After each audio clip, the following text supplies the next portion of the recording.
Board of Education regular meeting for Thursday, June 23rd. Thank you all for coming. We'll start. Members of the public who desire to address the board on any topic related to board work must sign the roster before 6:30 p.m. It's in the back of the room. Ms. Lee, roll call, please. Ms. Gonzalez? Here. Ms. Lee? Here. Mrs. Longmire? She's excused this evening. Mr. Siebert? Here. Mrs. Torres? Here. Ms. Thompson? It's not here. Not here. Ms. Wright? Ms. Wright Is here. Yep. And she looks very relaxed. Like she's in the middle of. You can even move over once. So you're not like stranded over there by yourself. All right. Well, we have a guest. Ms. Torres is here to start us off with a Pledge of Allegiance, and then I will take over and read the mission statement if it's not posted up there. So go ahead and get us started. We are. I pledge allegiance to the flag of the United States of America and to the republic for which it stands, one nation, under God, indivisible, with liberty and justice for all. Thank you so much. And then I will go ahead and read our mission statement. The mission statement of Harrison School District 2 is to graduate college and career-ready students with the knowledge, skills, attitudes, and behaviors to personally succeed and contribute to the common good. I miss having our kids here to start us out. It's the energy is just different in the room when we don't have kids, but they're off enjoying their summer, so I'm not going to grudge them. We'll move on to item 2, adopt the agenda. So I will entertain a motion relating to our agenda this evening. I would like to make a slight change to have added to Dana Thompson's presentation of 5-year forecast. Item 5.1, discussion of our 5-year financial forecast. Dana we got a handout on that, so we'll look for that. Okay, so that's a motion. Do I have a second?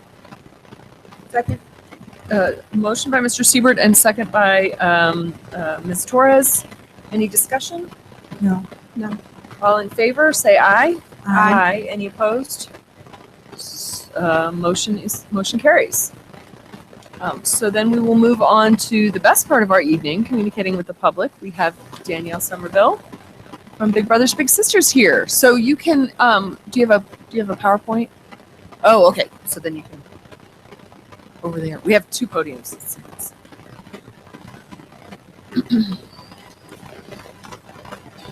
Thank you for coming.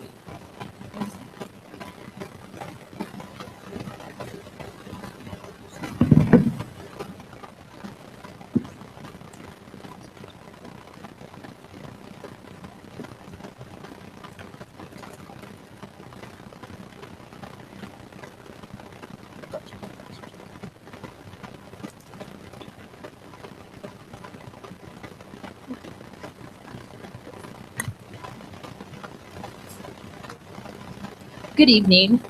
Good evening. As mentioned, my name is Danielle Somerville, and I have the privilege to serve as the Executive Director of Big Brothers Big Sisters here in Colorado Springs. I'd like to first start off by thanking Dr. Spencer and the school board for allowing me to come in this evening to give an update on Big Brothers Big Sisters and our partnership with Harrison School District 2.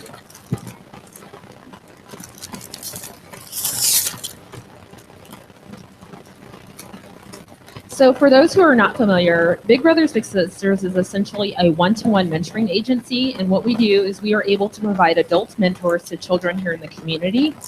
Our mission is to provide children facing adversity with strong and enduring, professionally supported one-to-one relationships that change their lives for the better forever.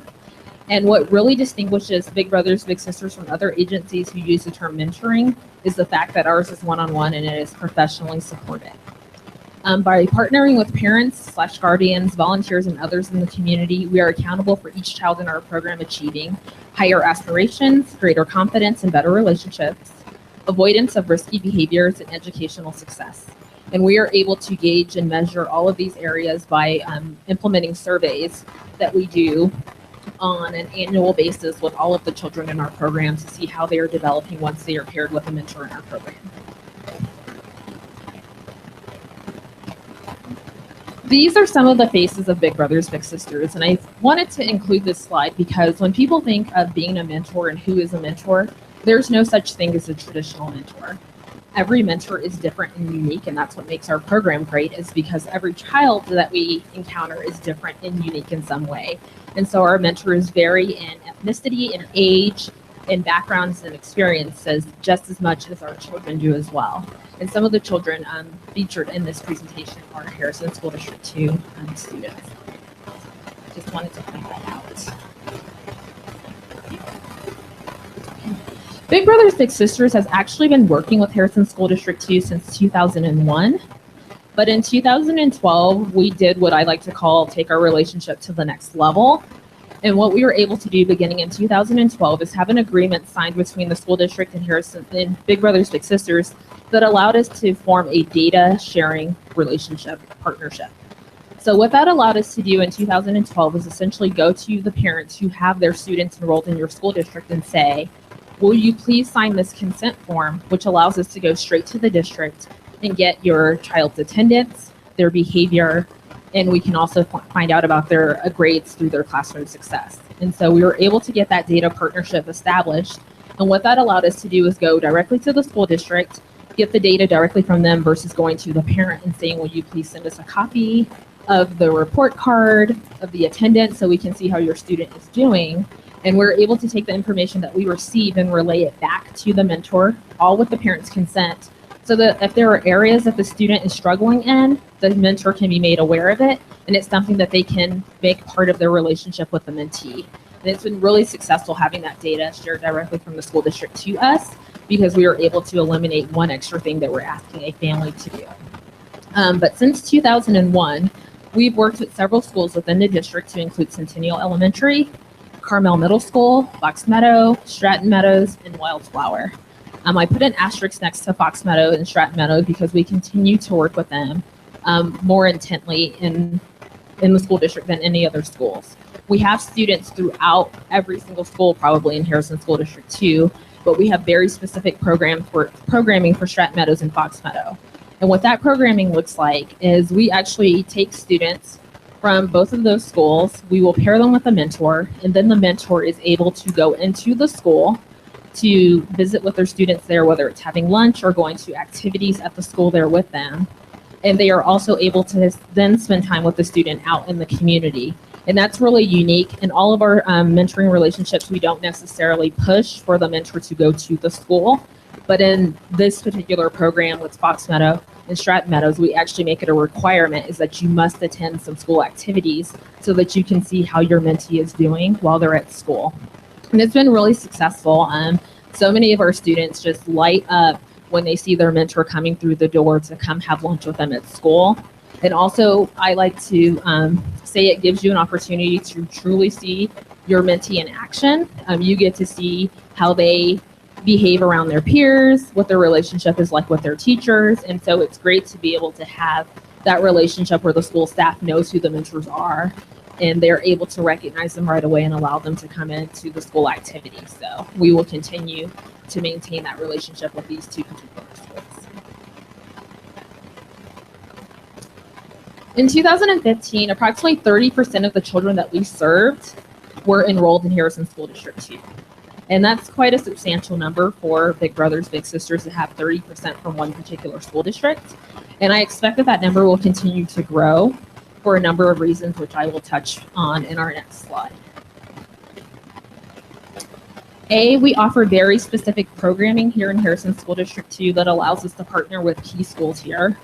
2, referrals. Harrison School District 2 is wonderful about referring families to Big Brothers Big Sisters.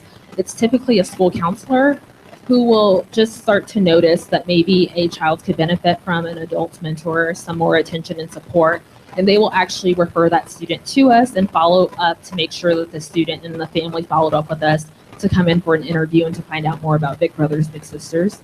We don't find that in every school district that we work with, and so that's very important for us to know that we have the support of the school district, so we really appreciate that. The data partnership. The fact that we are able to share data and get that information and actually say to a mentor, we've noticed that your little has been chronically absent from school. Could you touch base with the family and find out what is going on? What is the barrier and impediment to them making it to school on time or making it to school, period, and have a conversation with them to see what we can do to problem solve it is extremely helpful. We do not have a data partnership with another school district here, so we are counting on families to self-report. And what we found out is that a family may tell us that, oh, I've only been late to school a couple of times, but then when we get the data is telling us that 10 is not 2. So that's more than a couple of times. And so because we have that data partnership, it just makes our partnership with Harrison School District 2 so much stronger. Also, two-way communication. We've had great communication with the staff from the district level to the schools with Big Brothers Big Sisters. In fact, last year, one of our largest fundraisers is Bowl for Kids' Sake. And we had teams from Stratton Meadows Elementary come out, and they had raised money. They'd raised a lot of change. I got to count it all. And to support their fundraiser for Big Brothers Big Sisters. But they were so excited and so proud to say, look, we raised this money for you guys to help other kids get mentors just like we have. And they brought it to the bowling alley, and we did a big celebration for them. So I think it works both ways. They saw that, I've received a mentor through your program, and now I want to be supportive and help another student just like me receive a mentor as well. So two-way communication is key. And also what we found is that Harrison School District 2 has been very focused on academic achievement, but in the midst of it all, they still recognize that mentoring matters. And so they allow our programming to function within the confines of what they are trying to do academically. And because of that, it makes it so much easier for us to partner with Harrison School District 2 as a school district. So we really appreciate it from our side of it. So in closing, because I don't actually have 35 minutes for you all, I wanted to share just a quick photo of one of our littles who attends school here at Harrison School District 2.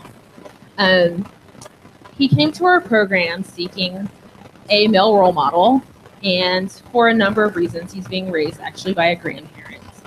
And we were able to get him a really awesome big brother. And I feel like the big brother came into his life at the right moment.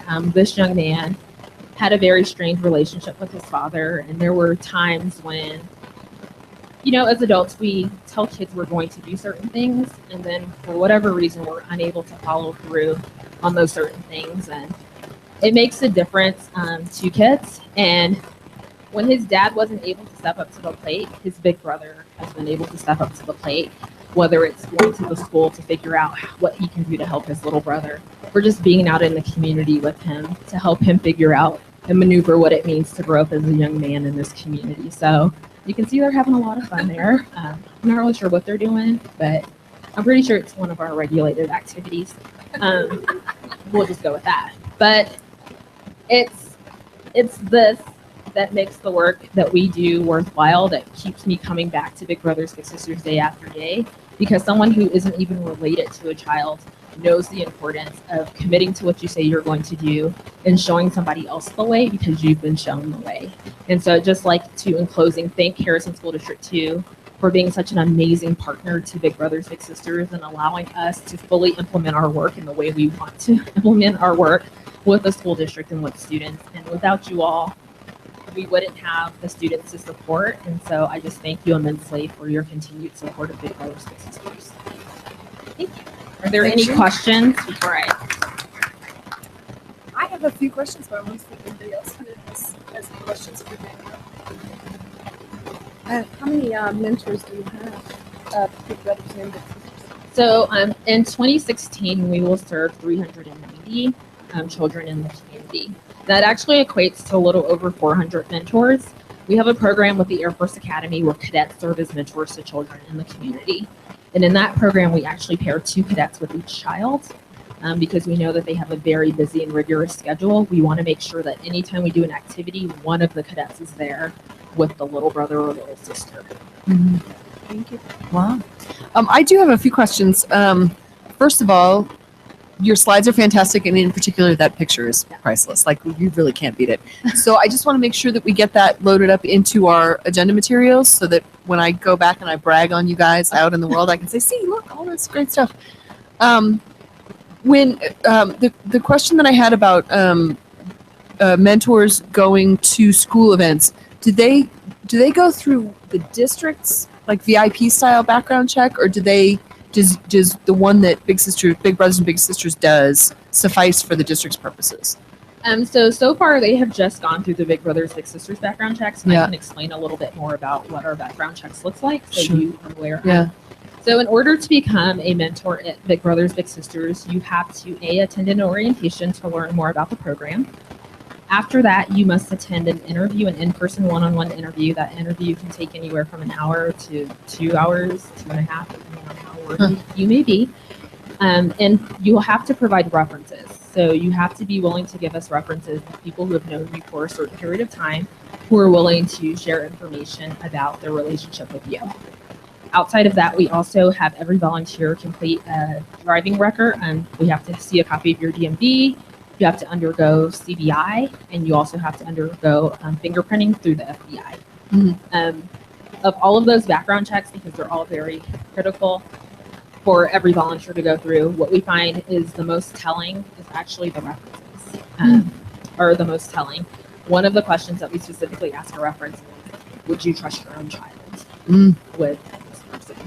And we offer each reference confidentiality. And so anyone who volunteers with Big Brothers Big Sisters is told up front, if for some reason you are not accepted into the program, we are under no obligation to share with you why, and we will not share with you why you were not accepted into the program. Being a big brother or big sister is a privilege, it is not a right. And I'd rather err on the side of caution and tell you no versus having a child in our program harmed for some reason. So, and then we continue to do follow-up once you are in the program. You will hear from our staff a minimum of once a month when you're enrolled in our program, because we're checking to make sure that you're safely being a big brother or big sister, and that the little is also being safe in their behavior.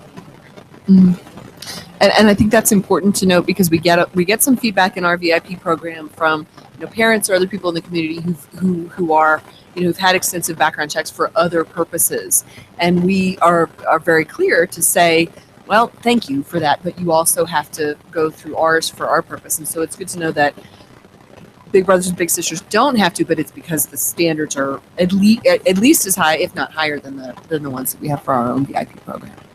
So good to know. Yes, the references I can imagine. And you talked a little bit about training. That was another question that I had. What would you say that the duration of the typical duration of a relationship between a big and a little is? In our district? community-based program, which is our standard program, we've actually gone from 21 to 24 months is the average length of match. And so we're always aiming for longer, stronger matches, because the longer you are paired with your little brother or little sister, the stronger that relationship will be. So we do aim for at least a minimum of 1 year, which you commit to when you sign up. But as I tell people all the time, this is a friendship. How many times have you gone to a friend and said, hey, I only want to be friends with you for the next 12 months? Well, yeah. And I personally know of a number of big and little relationships that have persisted through graduation and things like that and beyond. So at some point, I imagine it gets to be less official through your organization. It does. So officially, when the child either turns 18 or graduates from high school, we do officially close that relationship, but that doesn't stop them from maintaining the relationship through adulthood. Yeah. They're just not officially with Big Brothers Big Sisters any longer. Well, then the only other question that I have is the standard one that I have, which is what else, thank you for your partnership with the district, and what else can we as a district do that would help you all? That's always important for us to make sure that we're meeting your needs as well. And so one of the things you'll find with Big Brothers Big Sisters is that the majority of the children who are referred to us are boys. So about 70% of the children referred to us are boys. And then on the mentoring side, only about 30% of the applicants are men. And so we're always looking for more men to volunteer to be a big brother in our program. But on the flip side of the coin, we're also looking for more girls. Sometimes I think if you are a single parent and you have a daughter and you happen to be the mom, you think, well, maybe I can just do it all. I'm the big sister in the program, and my little sister's mom is absolutely dynamic. But she also said, I want her to have another positive role model in her life. So we are a program that can support young girls as well. And so if you have young girls that you know of in the district, please refer their parents to Big Brothers Big Sisters. And we just tend to get more women who are willing to volunteer to be a big sister. And so those opportunities are there. Are most of the male volunteers that you have associated with the military, or are they from elsewhere in the community? Or Yes, so a large portion of our volunteer base is military. Yeah. And so we do get a lot who are connected to the military. But I think it's just the understanding of what our program is. And sometimes it can be a little daunting and a little scary to think that you're going to take this little person out, because we start enrolling them at age 7 currently. And you're going to take this little person out and be responsible for their activities for the day. And so it can be a little overwhelming, and we understand that. And that's why we do offer training and opportunities for you to come to an orientation and hear some of the thoughts and concerns that other volunteers in the community may have, and then we can address it. And it's not so scary.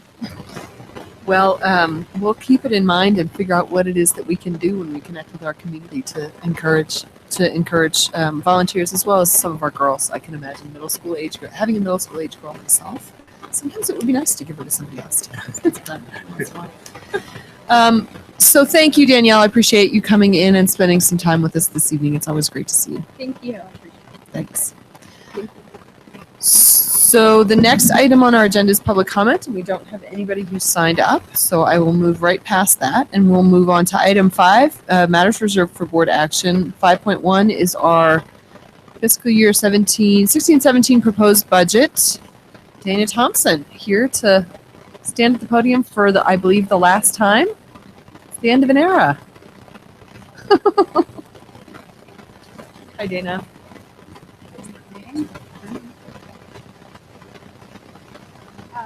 Madam President and Superintendent Spencer, we have for you this evening your resolutions for the adopted budget for 16-17. We did speak about the adopted budget presented to the work session on June 7th.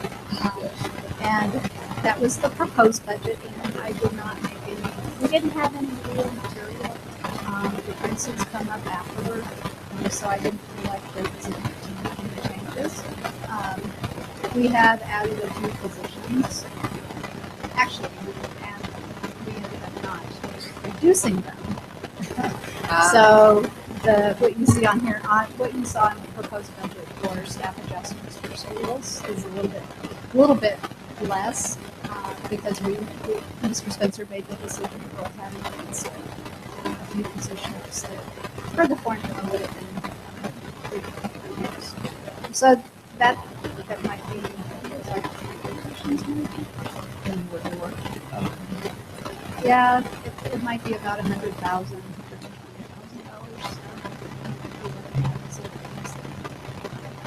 But I don't know of any other material changes. So you have, I think, in front of you the 3 resolutions that we need to adopt this evening in order to have a adopted budget in place so that we can start spending our money. Oh my goodness, July 1. It's right around the corner. It is. People are chomping at the bit already. When can we get our purchase order?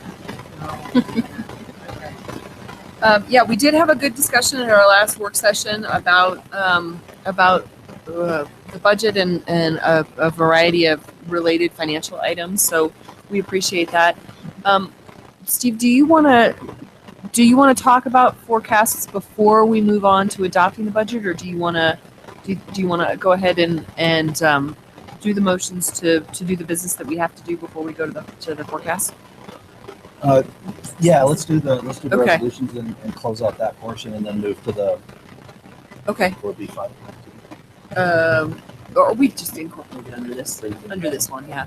Okay, well, before I move on to asking for a motion, does anybody have any questions? We did receive the adopted budgets assuming that we passed them tonight, the adopted budgets in our boxes earlier today. Obviously have not had a chance to go through them in detail, but again, like I said, we did talk about them at our last meeting. And, with as many struggles as the state has in terms of funding K-12, and the disappointments out of the last legislative session that we didn't get the additional funding that we were looking for. We very much appreciate Dr. Spencer's and your efforts in making sure that the district continues to be financially viable and that the expenditures are prudent. And we'll hear a little bit more about forecasting. Does anybody have any other questions? Okay, in that case, I will entertain the first of the three motions that we have related to our budget. I move to accept the 2016-2017 recommended adopted budget as presented, and further that it be resolved by the Board of Education of the School District 2, El Paso County, that the amount shown in the following schedule be appropriated to each fund as specified in the recommended adopted budget, and to approve the capital reserve and land fund requests as presented for the ensuing fiscal year beginning July 1st, 2016 and ending June 30th, 2017. Good job. It's hard. It's hard for you to do. Do I have a second? Second. Moved by Mr. Siebert and seconded by Ms. Torres. Any discussion? No? Okay, all in favor, say aye. Aye. Aye. Any opposed? No? That motion carries. So we'll move on to the next one relating to fund balance. Explanation or background on this one? Or- I'm okay, but we do have a new member who hasn't been through this process before. Do you want to hear a little bit more about that? Sure. Each time we adopt a budget, regardless of whether it's an initial budget or a revision or so, we always recommend a motion to use any beginning fund balance that you find each year. And we are required by statute to do that. And the reason being is that we need to make sure that the board is aware of and knowledgeable that it is not considered to be reoccurring. But if you do that, you have to pay that. I'm sorry, I almost got mixed up with like for a minute. But we need to make sure that if we are using our fund balance, that it's not a reoccurring cost, that it's a non-reoccurring cost, that we're not going to cause some sort of deficit. So in other words, we wouldn't be paying salary increases or, reoccurring expenditures from the fund balance. What are some of the examples of things that we've taken from the fund balance over the last few years? There's been some things for capital improvements, repairs to buildings, and things like that. And our What match else? for the best grant That's true. is a component. Yep. That comes from fund balance. Typically, if you have a program that you want to implement that has just upfront costs, Like IB or something like that. Yeah, That the is implementation costs for that. right, it's an investment in IP, which is not considered reoccurring at the level that it was this year or last year. So those would be examples of costs that are associated. So we talked a little bit earlier about the floor that we have as a requirement for the fund balance, and for an example, if we had a big problem at one of our buildings, that fund balance would be available to us for that reason. So Now, that floor fund balance though is also needed for capital. yeah, As we as a district do not borrow funds, we don't participate in the interest rate program. We actually borrow is that unusual? until It's we pretty- receive all of our money. I think that's pretty unusual. There's Very a lot of the surrounding districts do that. Does that make sense? Okay. Any other questions? All right, I'll entertain a motion relating to fund balances. I move to accept the expenditure beginning fund balance as presented as for the purpose presented, and further that these expenditures are one-time expenditures and as such will not cause an ongoing deficit for the district. Give a second. Second. Moved by Mr. Siebert, second by Ms. Torres. Any discussion? All in favor, say aye. Aye. Any opposed? Motion carries. Thank you. And then there's a third one relating to interfund borrowing. give us a little summary of what that one's Yes. about? Interfund borrowing. We operate on a full cash basis. We have one bank account and a general fund that we write checks out of, some funds. We have, every fund that we have has an investment account. And so what we do is we set up at the end of the month with each fund on the net revenues versus expenditures. So this interfund borrowing resolution allows us to continue to operate that way. If we borrow money from one fund to another, not including the bond redemption fund, because we can't do that with the bond redemption fund. The bond redemption fund is have to stay there. Now, it can borrow from the general fund, but the general fund can't borrow from the bond redemption It's beginning to make my head hurt. fund. Sorry. But if we do that, then we end up with one fund borrowing from another fund into the fiscal year. We have 3 months to pay that back to the fund. So in order to operate in that manner, we have to, as a district, approve this resolution, which a little more operating. Probably should have wanted to know. But it by suffices statute, for the for the auditors when the auditors come in and look at those transactions and see that there's been money changing, going from line to line, that they're satisfied by this resolution that we've set. All right. That having been said, I will entertain a motion relating to interfund borrowing. All right, number 3. I move to approve the borrowing of unencumbered money from one fund to another with the exception of the bond redemption fund. Such funds must be repaid when needed by the lending fund, but in any event must be repaid within 3 months after the beginning of the following budget year. Colorado Revised Statute 22-44-113-1. Thank you. Do I have a second? Second. Moved by Mr. Siebert, seconded by Ms. Torres. Do I have any discussion? No. All in favor say aye. Aye. Any opposed? No. Motion carries. Done. Let's talk about forecasts. Do you want to talk about forecasts?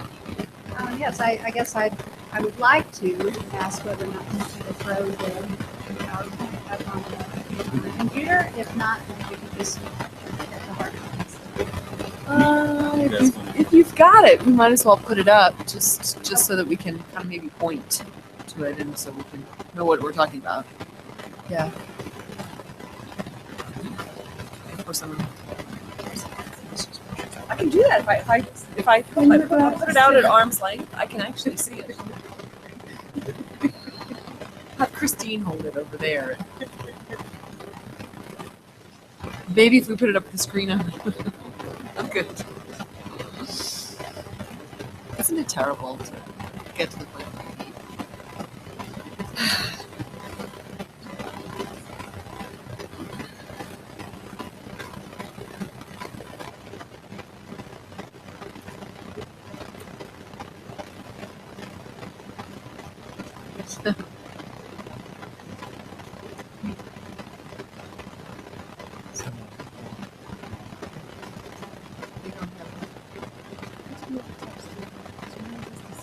What is the read? A USB? Really? The other two, it's They all set the back of those. I've watched them. Like you even move chairs so that it's closer to it. Like it goes farther away from you. So I have to be like, oh. And the tourists too.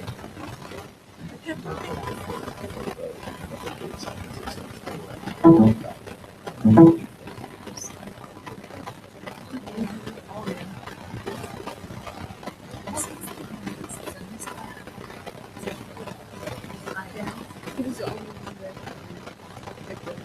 was able to read it. See the bird,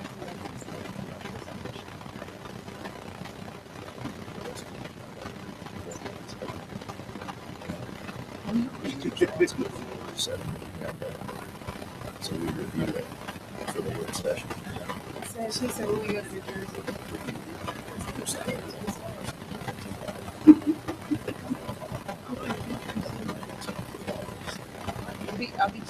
We're trailing you.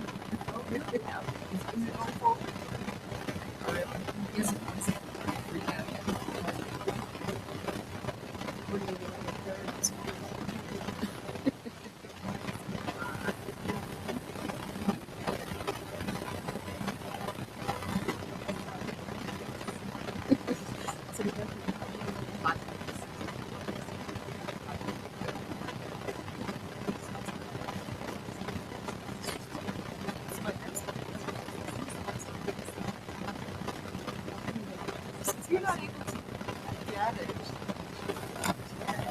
There it is.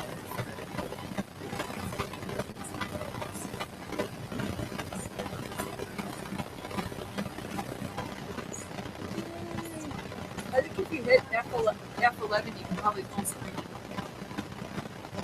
There you go.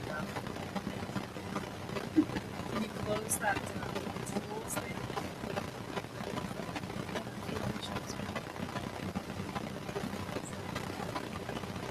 Okay.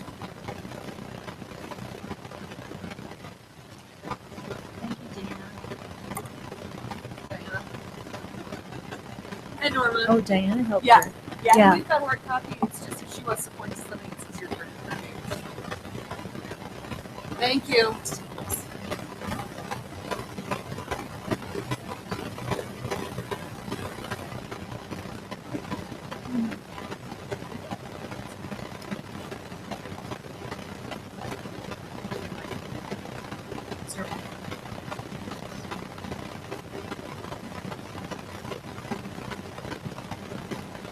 Hello? All right, we're ready now. So one of our OEs, budget, not budget, what is it? Financial planning, requires that we submit and present to the board each year a 5-year financial forecast. Sometimes we do that when we're in the planning process. This year, it took the legislature quite a while to get to the point where we knew what we were going to be getting. So it's a little bit later at this point. So if you look at this document in the 16-17, which is the third column, the 16-17 fiscal year column, that column will agree with the adopted budget that we just approved the resolutions for. So it shows all the changes related to revenue and expenditures that are projected for next year. It also, if you look at the second column, which is the 15-16 column for this year, it includes my estimate for how I think the year this year is going to turn out. And there's the top section, which is revenue, and then the bottom section, which is expenditure. And then when I tab all the way to the bottom, you'll see fund balance. So you can see fund balance, what the projected fund balance is, and then you can see the comparison to the board floor, the 15 million, and what that difference is. So what we like to do is we like to do that over time, because we want to be able to see if we're projecting different changes in revenue and additional expenditures, or different changes in expenditures, what is the potential impact to our healthy fund balance that we have and that we've had for quite some time. We also have some big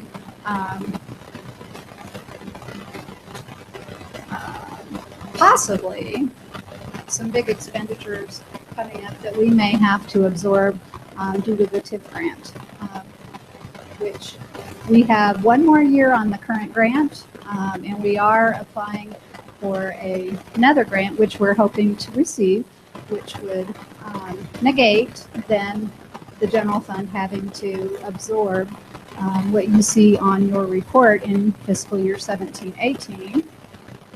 Whoops, wrong. Which is the fourth column, the very first line on the expenditures. You see 1.5 million, a little over 1.5 million. That's my estimate of what we would have to absorb in the general fund in the way of ENR salaries that are currently being funded by the TIF grant. So if we don't receive that new TIF grant, we would have to absorb that in the general fund.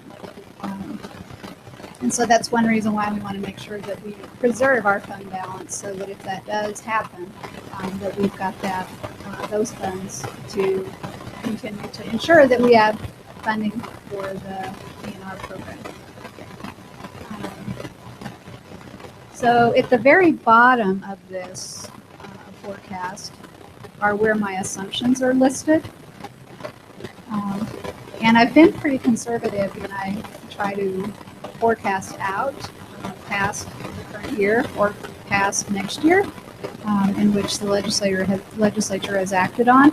I basically on the revenue side, I only included a 1% increase in student count. So I did not include that the state would give us any additional funds.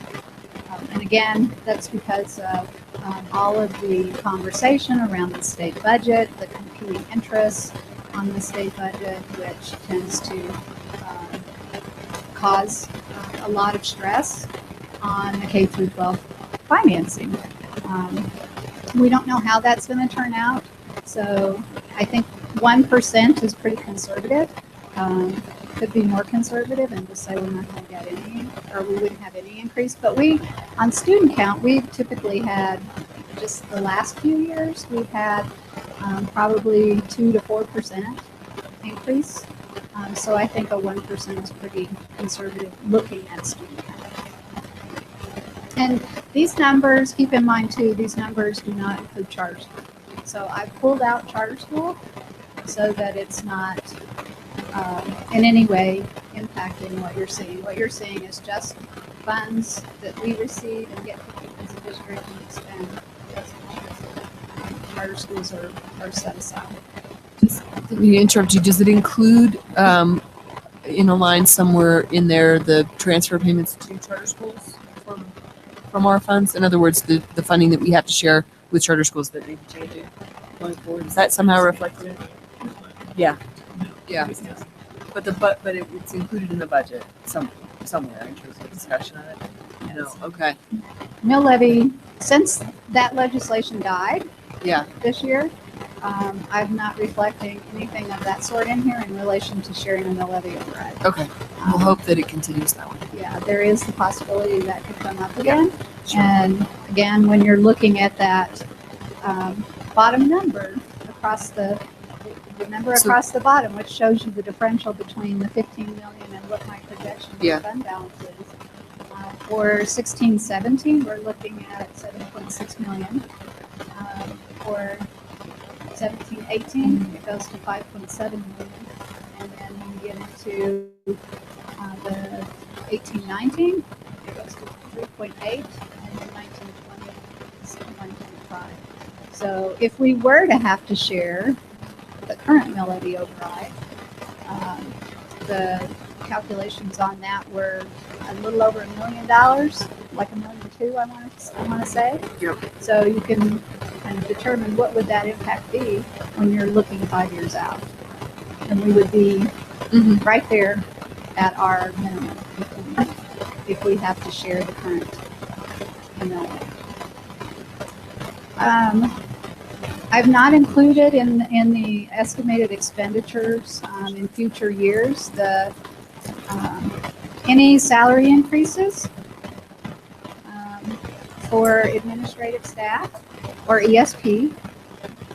I have honored ENR, so you can see that in here that I've honored ENR, the longevity program, the increase in para, and the building up of the scholarship funds. So those are the continuing expenditures that we know of going forward, or that we're estimating going forward. I'm also projecting that we'll continue to increase the cap reserve fund allocation by $250,000 a year. Again, we talked about this when we talked about the budget, so that we can ensure that we're setting funds aside to maintain our facilities, in which we did not maintain at the level that we had prior to the recession and the rescission of funds.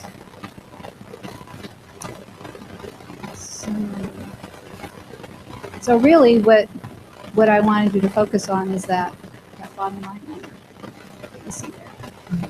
so that you can see really what we would call, our reserves that we have in fund balance that we'll possibly be able to appropriate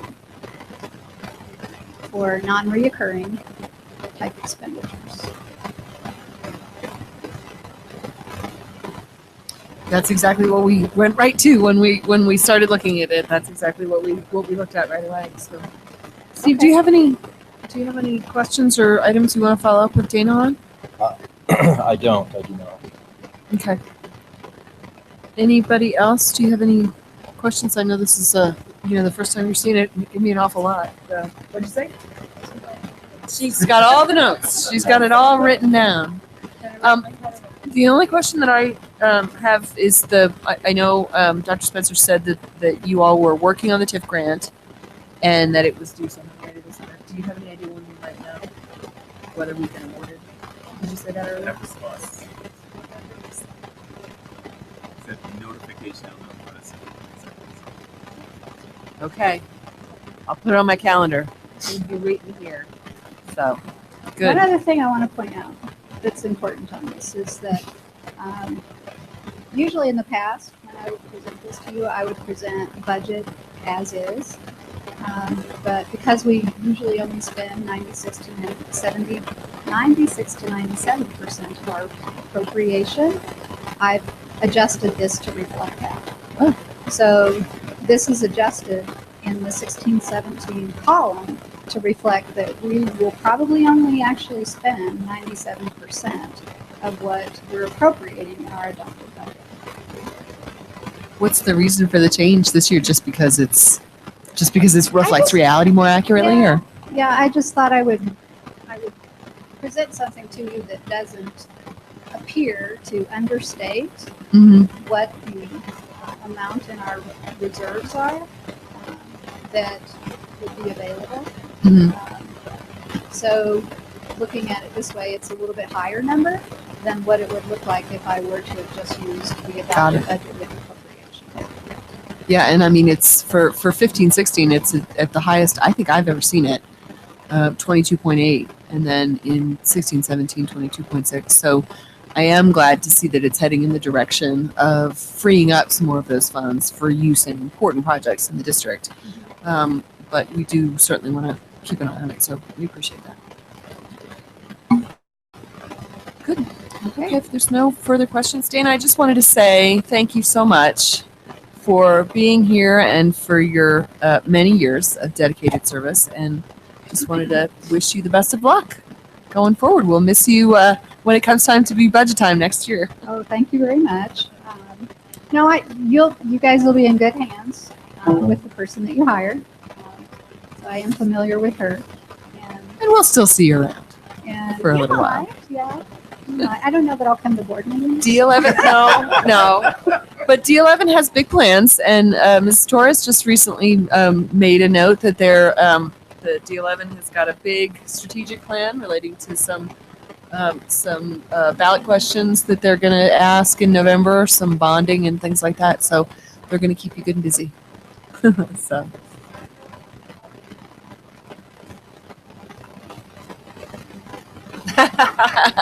Rather than having to do everything. And yeah, and I'm not having to search for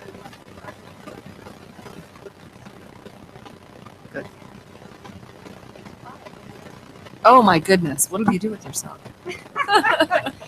that's why I'm thinking it's in my free time. You'll only be working full time. But I have enjoyed my time in Harrison. I've learned a lot. I do appreciate the opportunities I've been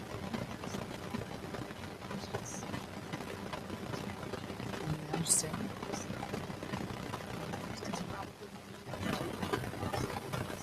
Good. Well, thank you so much. We appreciate it, and we appreciate the addition of the forecast tonight. So I think we could check not only check the box with our OEs, but also really have a good understanding of what it is that we're looking at. Since this is pretty much our most important job. It's most important.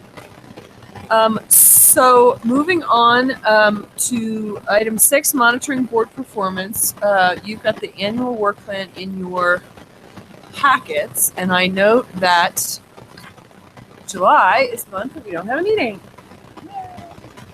Not that I'll be sad to not see you guys.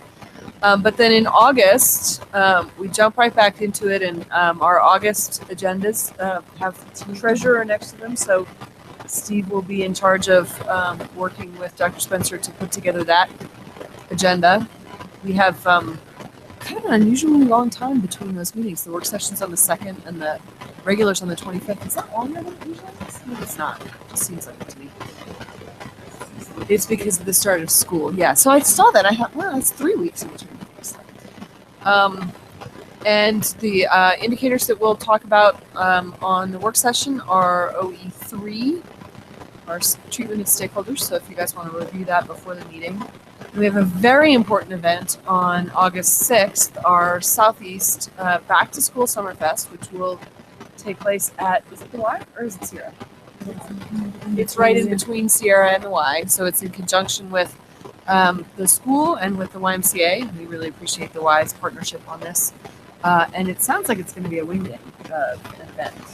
Dorina, unfortunately, is not here to talk about it, but she will be here. We'll have our meeting on the 2nd, and she'll be able to give us some last-minute details. But Christine, I don't know if if you've been in any of the planning for it. Is there anything that we need to be doing relating to that, other than just putting it on our calendars? Good.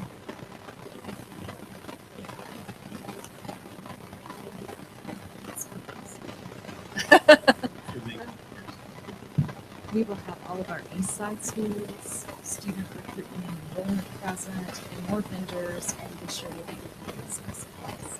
Fantastic. Well, if it comes closer to the event and you need any assistance from us, please just reach out and let us know, because this is, again, going to be a really important event for all of us to participate in. It's not going to be just your ordinary back to school event. So it is one of our linkages. Yay. Are there any other questions or comments about our work plan moving forward? Where Norma's been working on some travel arrangements for us for our Wisdom Sharing Conference in September. So I appreciate that. I know it's difficult to get us from here to there on all of our different schedules. So thank you for that. Any other comments or questions? Is anybody? Are you going to go to Nolio? I know. No, That's right. It was already in June. We did have. I'll just make it. It's this week. Yeah. So we wouldn't have been able to go. I will just note that we did have an excellent board retreat on Monday. The three of us were there. We were thinking about stretching it out, but we got done before you could even join us. But we spent the morning working on a strategic communications plan specifically for the board. So in other words, the district is doing a very good job of its communications with our community. And we wanted to focus as a board on the specific communications needs that we had with our community. And so we spent the morning talking about that, and I think came up with some really good ideas, and look forward to sharing that with you all and putting it into action.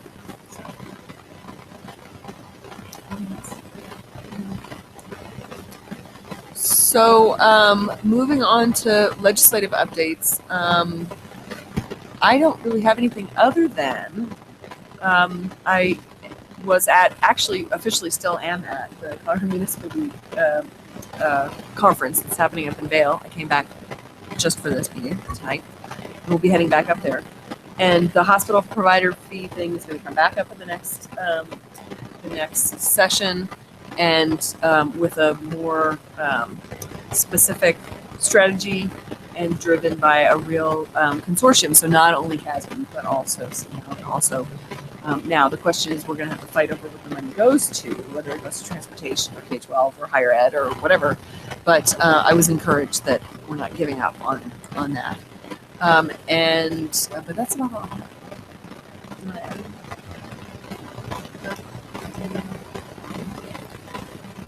So then item 7, moving on to the superintendent consent agenda. In your packets, you've got the personnel report and the financial statement. Have you all had an opportunity to take a look at those? Yes. Do you have any questions? I know there was some concern. The personnel report is somewhat extensive, but I think it's mostly the timing, the time of year that it appears. Does anybody have any questions?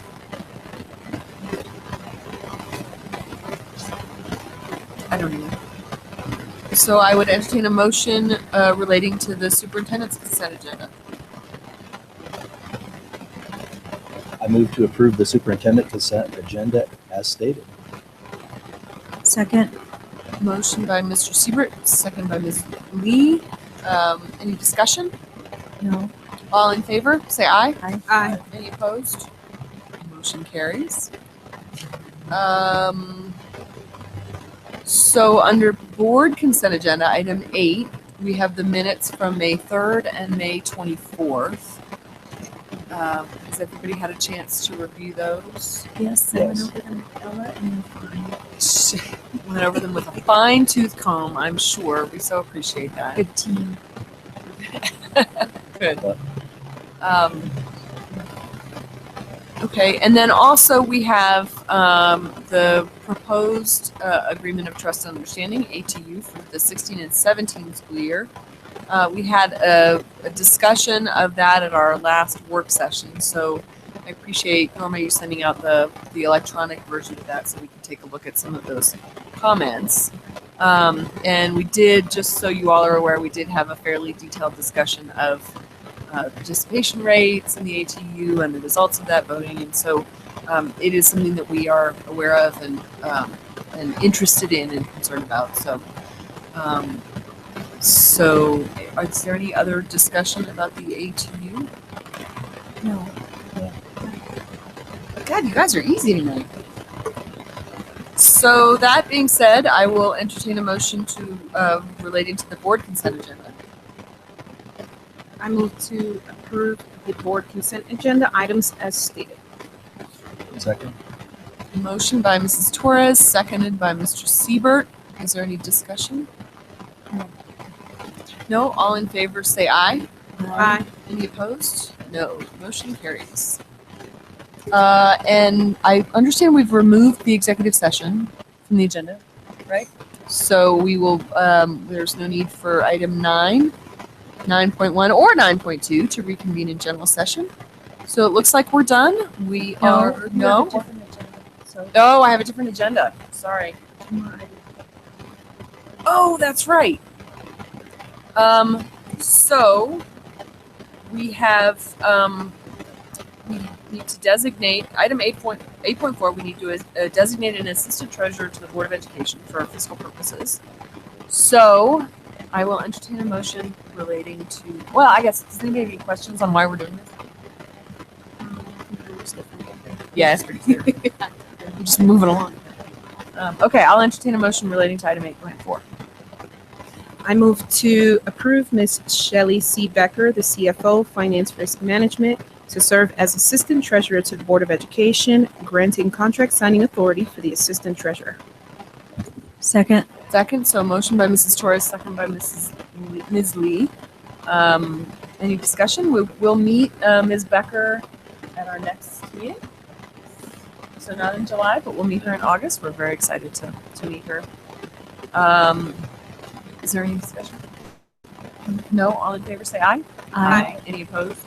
No? Motion carries. Now are we done? Good. Okay. So we're adjourned. It's 7:04. Look at that, 7:04. Rock and roll.